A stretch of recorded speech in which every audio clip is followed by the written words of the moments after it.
What's going on, everybody? My name is Adrian, and what I'm going to be doing here for you guys today is going into a competitive league piloting the Mono Blue Tempo deck.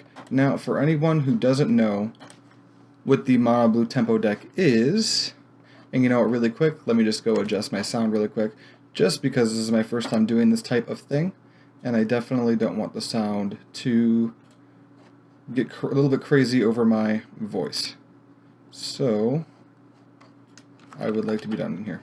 Okay, cool. So the deck we're going to play is Mono Blue Tempo, and for anyone who doesn't know, I'm just going to show you the deck really quick. This deck is pretty straightforward. I'm actually missing a few uncommons and commons for the sideboard, so it's a little bit janky, as well as I only have one Spell Pierce. Generally, you want to play two Spell Pierce, and then two of this card called Dive Down. But real quick, let's go over the deck and what it's trying to do. So the whole idea of this Mono Blue Tempo deck is, it's a budget deck. It's not super expensive to put together, especially not here on Arena, which is the platform I'll be using. I'm super pumped that Wizards decided to go with this Magic the Gathering Arena thing, because it's very friendly for people who want to stream the game or just do what I'm doing here, which is just upload different games, because I'm playing anyway, and I already run another YouTube channel for anyone interested in it. It's called Pipedream Hookah, and that's what I do full-time on YouTube, doing like reviews and unboxings and tutorials, all about stuff in the hookah industry. But here I just wanted to play some Magic Arena, because I do that on our Gamecast over on the podcast channel I'm a part of too. Anyway, onto the deck. So the idea of Mono Blue Tempo is actually just play all these very efficient, low-curved creatures that either go over your opponent's board or interact very easily with your opponent's board.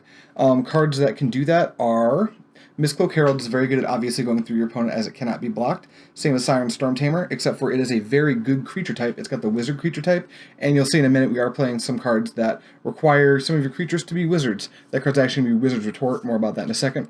We're playing one Spell Pierce, although we want to be playing two. I need one more common wild card in order to get that going.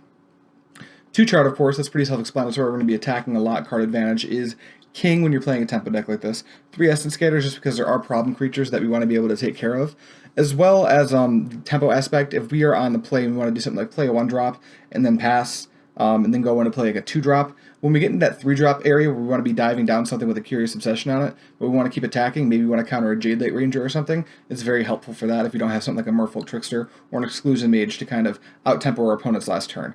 Merfolk Trickster is pretty self-explanatory. He's a wizard, which is great, because that's going to be, or he or she is a wizard, and that's just helpful for casting Wizard's Retort, on top of the fact that it is a 2/2 creature with Flash. The double blue is not a problem because we're playing 21 islands, and it's very good at getting a little bit of tempo advantage by tapping down your opponent's best blocker, or you can even do some really silly stuff, like if you're playing on the play against the black-green decks and I want to play Lemur Elves on turn 1, you can stop them at their upkeep and tap it down so they can't ramp to 3 on their turn 2, which is probably what they wanted to be doing if they're casting a Lemur Elves on turn 1. Nightville Sprite is the newest addition of the deck, as it's from Guilds of Ravnica. It's probably one of the weaker creatures in the deck, which is why it only sees a 2 of. But it works very well with cards that have Curious Obsession on it, as well as being a flyer itself, so you can put a Curious Obsession on that. And surveilling before you draw a card is great, but just the surveil by itself is very good. And even if you don't have a Curious Obsession, it's always good to be able to like dump extra lands, because this deck doesn't really want to play anything past 5 lands, even in its late game. This deck really only goes to like the middle of the mid game. If you're going a little bit too late, your opponent's probably going to have enough interaction to be able to deal with your creatures, even through your dive downs and your Siren Stormtamers, which I don't know if I went over this, but it's like another copy of Dive Down where you can use to protect a key creature in a given matchup. There's 2 copies of Warkite Marauder, which are, it's one of the later additions to the deck, and I'm not really sure why, because it seems to do exactly what you want to be doing. If your opponent casts a Rekindling Phoenix and you have a Warkite Marauder out, you can keep attacking into it, just putting it down on the ground with its ability, because obviously what Warkite Marauder does is it takes that creature that you target and it makes it a 0/1 with no abilities. That includes the ability of Flight, so they won't be able to block most of your creatures.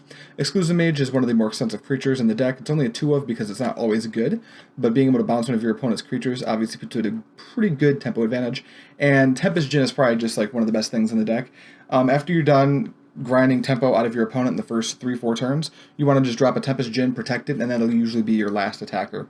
4 copies of Wizard's Retort. It's pretty simple to be playing enough wizards to justify it, and there's certain cards like Ritual of Suit, things like that, that we don't want our opponents to be casting on us, as well as 21 Islands. Then here, out of the sideboard, we have a copy of Dive Down, just because I need to fill out the sideboard. I don't have all the cards we need. Normally we want a few more counter spells in this. Blink of an Eye is another card that I'm on the fence about, But Disdainful Stroke, very good card. Thinking about playing 2. Disperse is just a card that put me up to 15 cards in the sideboard. I almost never bring it in.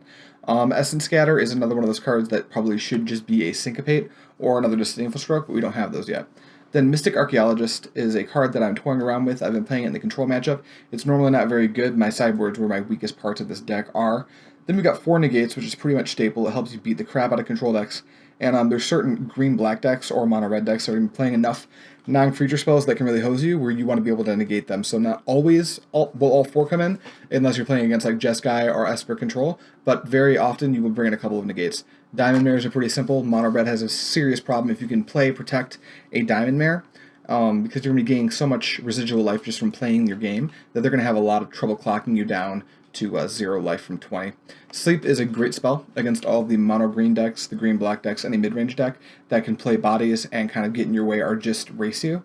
You want to be playing 2, but I do not have another common uncommon wild card. And then Syncopate is just another really good counter spell in a lot of matchups. It's very good on the play most of the time, but you even bring it in on the draw against control decks just to try to stop what they're doing.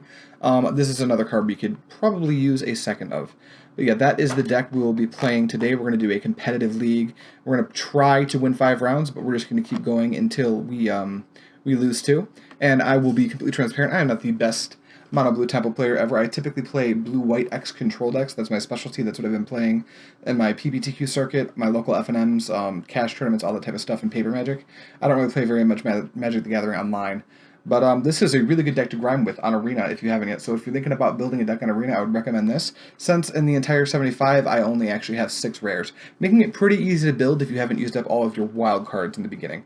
But that said, there's the deck, and we're going to go ahead and play a competitive league with this deck.